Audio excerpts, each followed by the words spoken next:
बकरा ईद आने वाली है, आपको क्या लगता है ये बकरा ईद अलग से फर्ज की गई इबादत है, अलग से वाजिब की गई इबादत है? आज दुनिया हज के लिए जा रही है, लेकिन खुदा की कसम जरा देखो तो सही, हज है क्या? ये किस चीज का नाम है? सफा मरवा की सही देखोगे तो बाप माँ बाप के रिश्ते का पता चलता है, समसम पियोगे तो माँ की ममता याद आ जाएगी, काले पत्थरों की पहाड़ियों को देखोगे तब माँ से औलाद का रिश्ता नजर आएगा। सफा मरवा के बाद जाकर के अगर तुम मिना मुज़दलिफा चले जाओ तो वहां बाप बेटे का रिश्ता पता चलेगा। तारीख का ये बाब उठा करके तो देखो, आज एक बेटा बाप के खिलाफ खड़ा हो जाता है, खुदा की कसम तारीख ने ये मंजर भी तो देखा है। वो इस्माइल जो 80 साल की उम्र में हजरत हाजरा की गोद में आ रहा है, और ऐसे नहीं आया, बाप ने रो रो के दुआओं में मांगा है। इस्माइल चांद सा बेटा है, बाप को जब एक बेटा मिला वो भी 80 साल की उम्र में करते रहते हैं, बेटे को प्यार करते रहते हैं, फरिश्तों में रोला मच जाता है। मालिक बता तो सकी, ये तो तेरा खलील है लेकिन ये बेऔलाद से प्यार कर रखा है, इसे बेटा क्या मिल गया है? ये तो बेटे की से प्यार करता है। रब ने कहा था फरिश्तों जो मैं जानता हूँ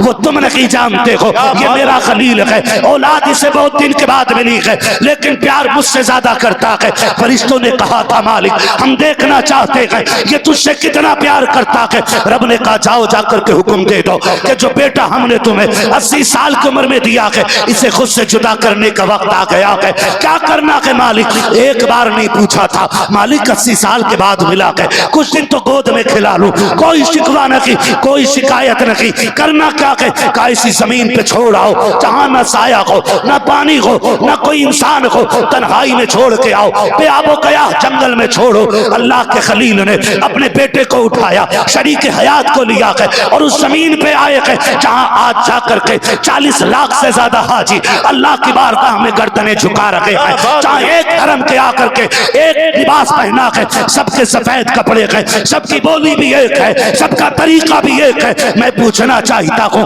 आज हमने मोहल्लों में टीमें बना दी हैं, मस्जिदों में गिरोह बना दिए हैं, दीन के कामों के अंदर हमने दीवारें खड़ी कर दी हैं, भूल गए रब के इस सबक को। उसने पूरी दुनिया के लोगों को बुला के हरम में एक लिबास पहनाया, एक ज़बान में लब्बैक अल्लाहुम्मा लब्बैक की सदाएं दिलवाई है, सबके चेहरे एक जैसे हैं, अगर सर मुंडाए जा रहे हैं तो सबको एक जैसा कर दिया है। अरफात में आके पड़े हो, मीना मुज़दलिफा में आए हो, सबको एक रंग में लाके खड़ा कर दिया है, सबकी एक सदा है। मालिक बता तो सकी, काम जमाने को बताना चाहते हैं, हमारे दीन को हल्के में मत लेना, अगर इस दीन का जलवा देखना है हरम में आके देख लेना, बित्ते पानी ना हो जाए तो मोहम्मद का रब ना। नाराए तकबीर, नाराए रिसालत, मसलके आला हजरत अल्लामा मुफ्ती हम्माद रजा साहब किबला। आपसे इतनी गुजारिश है कि जितनी देर सुने मोहब्बत के साथ सुने, है ना? नाराज तो नहीं है ना आप लोग? नाराज तो नहीं है ना? जरा कह दें या रसूल अल्लाह, और जोर से बोले या रसूल अल्लाह। हकीकत यही है कि ये जुब्बे, ये दस्तार, ये पगड़ियां, ये दस्तबोसियां, ये हमारा कमाल नहीं। हकीकत सिर्फ इतनी है कि ये नाज, ये अंदाज हमारे नहीं होते। झोली में अगर टुकड़े तुम्हारे नहीं होते, मिलती ना अगर भीख हुजूर आपके दर से, इस ठाट से मंगतों के गुजारे नहीं होते।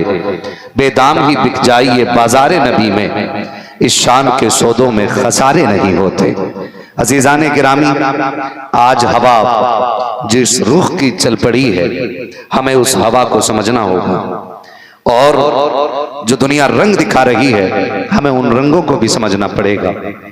हम अगर आबादी में कसरत से होते हैं तो हमें कोई फर्क नहीं पड़ता है कि दुनिया क्या कर रही है, लेकिन जहां पर गिनती के मुसलमान होते हैं वहां उनसे पूछो उनके लिए एक वक्त की नमाज कितनी मुश्किल हो गई है। आज हमें इस पहलू पे बात करना पड़ेगी कि हम जिस दौर में जी रहे हैं उस दौर का तकाजा क्या है। क्या सिर्फ थोड़ी देर बैठ करके कौम के हालात का रोना रो लिया जाए ये हमारी कामयाबी के लिए काफी हो जाएगा, या थोड़ी देर अपनी तबाहियों के मनाजिर को अपनी निगाहों के सामने रख करके उन पर मरसिया पढ़ दिया जाए? क्या इतनी देर का गम मनाना काफी रहेगा, या हमारी कौम को एक फ्यूचर में, मुस्तकबिल में कोई टारगेट, कोई हदफ, कोई मंजिल मुंतखब करना पड़ेगी? नौजवानों, आपसे मेरी इतनी सी गुजारिश है सबसे पहले हमें इस हुक्म पे अमल करना है कि हम सबको अल्लाह की रस्सी को इकट्ठा होकर के मजबूती से थामना है। यह सबसे पहला काम है हमारे लिए, अल्लाह की रस्सी को इकट्ठा होकर के एक साथ मजबूती से पकड़ना है। ये जो हमारी घरों के अंदर अलग अलग लाइनें लग गई हैं ना, अलग अलग कतारें हैं, एक घर के अंदर दो दो पार्टियां हैं, एक घर के अंदर तीन मुख्तलिफ जमातें हैं।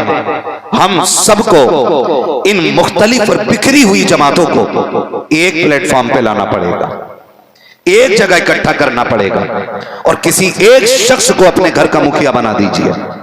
एक घर में 4 मुखिए नहीं हो सकते, एक घर में 4 जिम्मेदार नहीं हो सकते हैं, एक घर के अंदर 5 रहनुमा नहीं हो सकते, एक घर के अंदर घर का जिम्मेदार सिर्फ एक होना चाहिए। और ये मैं आपसे सुभान अल्लाह कहलवाने के लिए नहीं कह रहा हूं, ये वो बातें रख रहा हूं, अल्लाह करे इन पे अमल हो जाए ना तो फिर किसी की मां ने दूध नहीं पिलाया है, किसी एक बंदे को घेर के कुत्तों की भीड़ आके हाथ लगा सके। आज हम जिस मकाम पर आकर के खड़े हो गए, हमारी बेटियों के राह चलते दुपट्टे उतार दिए जाते हैं, हमने क्या कर लिया? हमारी बेटियों को चलते राह जलील कर दिया जाता है, हमने क्या कर लिया? हमें बताया जाए कितनी बेटियों का घरों से निकलना दुश्वार हो गया है और एक भीड़ खड़ी रहती है और सिर्फ एक भीड़ के अलावा कुछ नहीं होती है। आज एहसास मुर्दा हो चुके हैं। आज जो आग मेरे घर पे लगी है ना, मेरा पड़ोसी उस आग की गर्मी को महसूस करने के लिए तैयार नहीं। आज हम ये सोच रहे कि ये आग आपके घर की है और जिस दिन ये मेरे घर आएगी तब देखा जाएगा।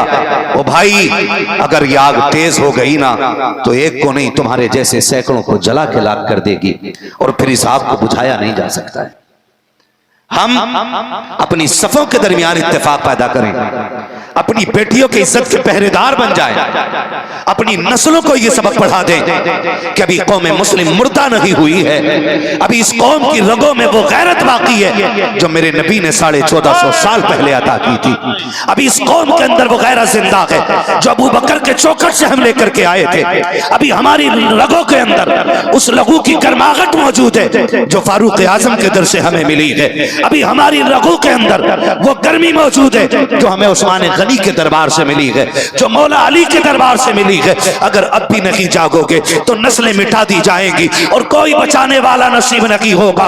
मैं पूछना चाहता हूँ, किसको फिक्र है कौम की तबाही की? अभी 2 दिन पहले की बात है, एक वीडियो वायरल किया जाता है, बारात के अंदर 1 करोड़ 1 लाख का ऐलान किया जाता है। मुझे तो नहीं लगता वो जहेज दे रखा है, ऐसा लगता है जैसे दूल्हे को खरीदा और बेचा जा रहा है। मुझे बताओ तो सही, इन नारों को देख करके, ऐलानों को देख करके, करोड़ों के नाम को देख करके कहीं से लगता है कि उम्मत की बेटियों पे मुसीबत आई हुई है, कहीं से लगता है कि बेटों को तन्हाई में घेर के मारा जा रहा है। मुझे बताओ तो सही, कब तक ख्वाब गफलत में सोते रखोगे? क्या इसी के लिए अल्लामा अरशदुल कादरी ने कदम बढ़ाया था? क्या इसी दिन के लिए हाफिज मिल्लत ने मेहनतें की थी? क्या इसी दिन के लिए हमारे असलाफ ने अपनी जिंदगी की कुर्बानी दी थी? मुझे बता तो सकी, क्या इसी दिन के लिए शेर बेश अहले सुन्नत का मुसीबतों भरा कदम रखा था? क्या इसी दिन के लिए मुफ्ती आजम ने इटावा हाथरस गुड़गांव का सफर किया था? नहीं, खुदा की कसम, इन सब की मेहनत को निचोड़ो तो फिर नतीजा यह निकलता है कि आरज़ू तालीम कुरान हो जाए, हर एक परचम से ऊंचा परचम इस्लाम हो। नारे तकबीर, हाथों को उठाकर जवाब दें।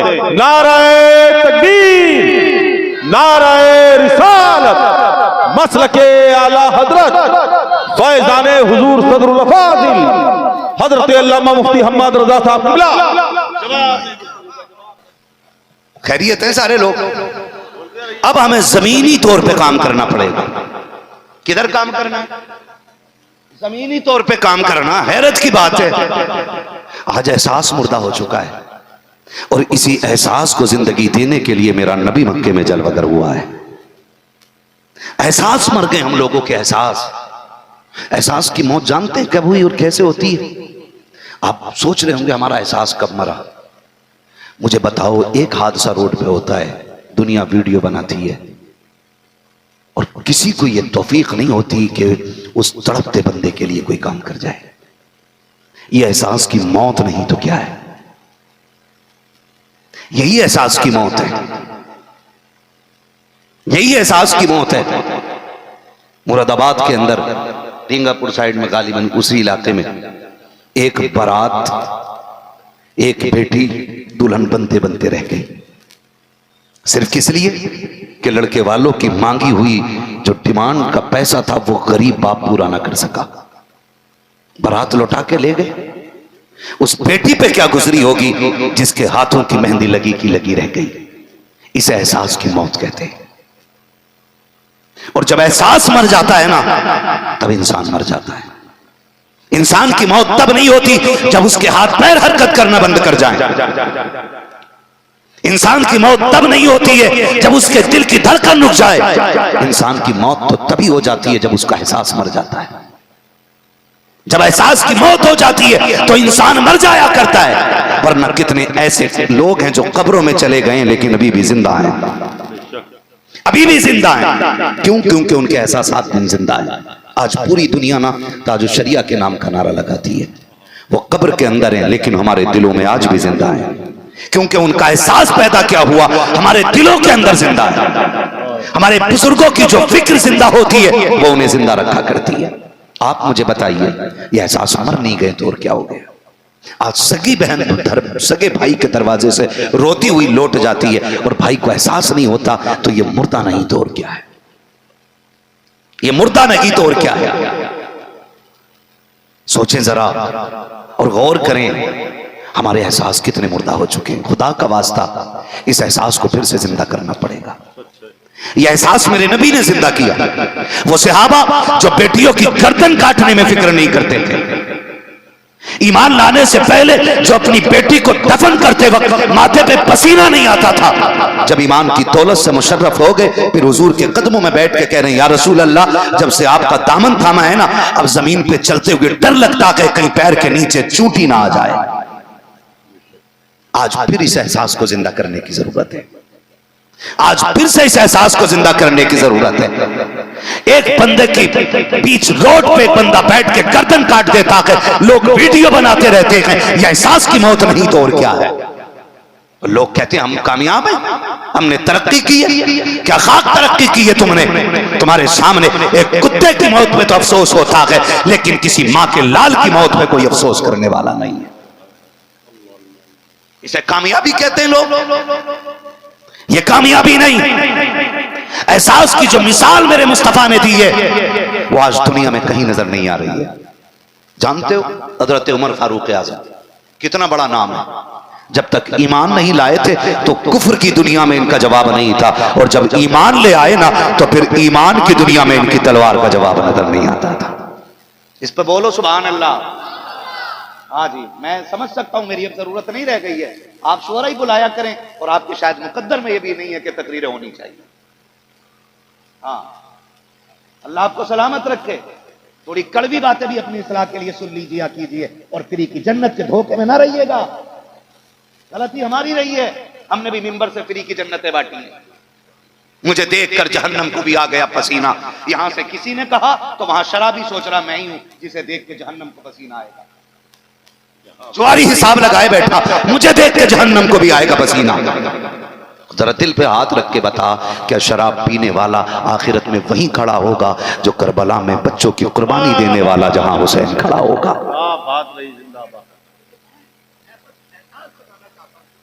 आपसे पूछें क्या ये सच्चाई है? इतना आसान है? नहीं। हजरत उमर फारूक आजम, मैं बस एहसास पे बात करना चाह रहा हूं। अल्लाह करे जलसों के मकसद जिंदा हो जाएं। आमीन। मैं तो जलसे वालों से कहना चाहता हूं, पहले तकरीरें करा लिया करो, बाद में पूरी रात मुशायरे रखा करो, पूरी रात फिर सुने और सुनाए, ताकि कुछ पता तो चले हमारी रविश में कोई तब्दीली नहीं आ रही है, कोई बदलाव नहीं है, जहां थे वहीं है। अल्लाह करे इतनी तब्दीली आ जाए। हजरत उमर फारूक आजम है आज ना बाप, देखिए ये उंगलियां बराबर हैं, बराबर है भैया, मेरी जबान समझ रहे हैं आप लोग?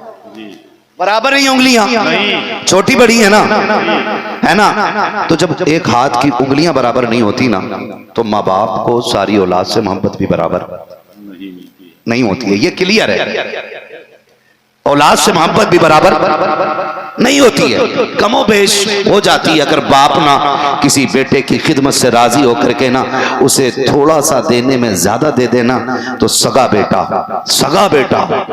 बेटा जिसकी रगों में बाप का खून है, वो चौक में खड़े होकर कह रहा मेरा बाप बड़ा बेईमान है, मेरा बाप बड़ा बेईमान है, उसने मेरे साथ ज्यादती की है। मौलाना मोइन साहब आके मेरे अब्बा को समझाओ, सैयद साहब आओ मेरे अब्बा से बात करो, वरना दिमाग सीधा कर दूंगा। खुदा की कसम एहसास इतने मुर्दा हो गए हैं कि बाप के खिलाफ बेटा आ जाया करता है। क्यों भूल जाती है ये औलाद कि जब तुम्हें चलना नहीं आता था तब इसी बाप ने चलना सिखाया है, जब तुम्हें खाना नहीं आता था तब इसने अपने मुंह में चबा चबा के तुम्हें लुक़मे खिलाए हैं। खुदा की कसम कितने मेले तुम्हें इस बाप ने अपने कंधों पर बैठा करके घुमाए हैं और कभी तुमसे इस कंधे की कीमत नहीं मांगी है। कितने बाजार तुम्हें लेकर के गया है और कभी तुमसे थकावट का एहसास नहीं किया है। तुम तो हाथ पकड़ के चलते रहे। तुमने रास्ते में एक बार कह दिया था अब्बा मैं थक गया हूं, उसने उठा के कंधे पे रख लिया और तुझे बेटा बेटा कह के आवाज देता रहा। आज तेरी नब्बत मारी गई है। आज उसी बाप के खिलाफ चौक में खड़े होकर के जहर उगला करते हो। इस रिश्ते का ख्याल रखा करो, इस रिश्ते के खिलाफ जबान न खोलना, वरना बकरीद आने वाली है। आपको क्या लगता है ये बकरीद अलग से फर्ज की गई इबादत है, अलग से वाजिब की गई इबादत है। आज दुनिया हज के लिए जा रही है, लेकिन खुदा की कसम जरा देखो तो सही हज है क्या, ये किस चीज का नाम है। सफा मरवा की सही देखोगे तो बाप माँ बाप के रिश्ते का पता चलता है। समसम पियोगे तो माँ की ममता याद आ जाएगी। काले पत्थरों की पहाड़ियों को देखोगे तो माँ से औलाद का रिश्ता नजर आएगा। सफा मरवा के बाद जाकर के अगर तुम